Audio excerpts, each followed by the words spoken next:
আসসালামু আলাইকুম রহমতুল্লাহ নাহমাদুহু ওয়া নুসাল্লি আলা রাসূলিহিল কারীম আম্মা বাদ।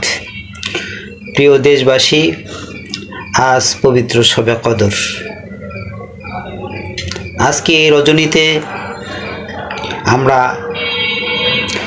আমল করব, ইবাদতের মধ্যে রাত্রিটা অতিবাহিত করব। তাহলেই তো আমাদের আমল নামার মধ্যে 1000 মাস ইবাদতের সব আল্লাহ পাক দান করবেন। তো এই রাত্রিতে কিছু গুরুত্বপূর্ণ আমল করব, ফজিলতপূর্ণ। তার মধ্যে একটা আমল হলো সালাতুত তাসবিহ নামাজ।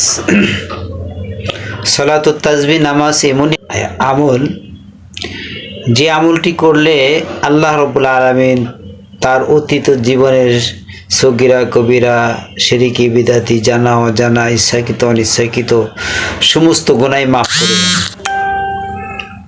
এই জন্য নামাজের নিয়মটা আমি বলে দেব ইনশাআল্লাহ।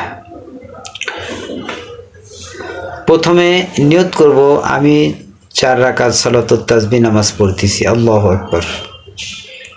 নিয়ত বাঁধার পর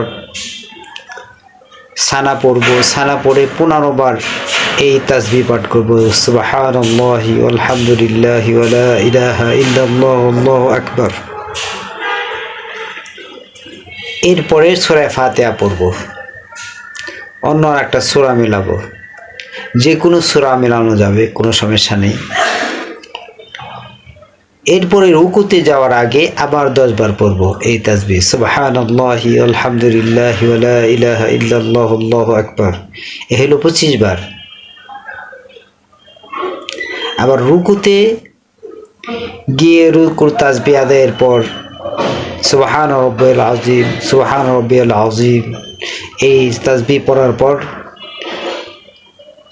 10 বার। আবার রুকু হইতে সোজা হয়ে দাঁড়িয়ে রব্বানা লাকাল হামদ এই তাসবিহ পড়ার পরে 10 বার। এরপরে প্রথম সিজদাতে গিয়ে সুবহান রাব্বিয়াল আ'লা এই তাসবিহ পড়ার পর 10 বার। 2 সিজদার মাঝখানে আবার 10 বার। দ্বিতীয় সিজদা 10 বার। এই সর্বমোট 75 বার হলো। এইরকমভাবে 4 রাকাত নামাজে 300 বার এই তাসবিহ পড়তে হবে। তাহলে আল্লাহ রাব্বুল আলামিন সালাতুত তাসবিহ নামাজ পড়ার সওয়াব আল্লাহ পাক দান করবেন।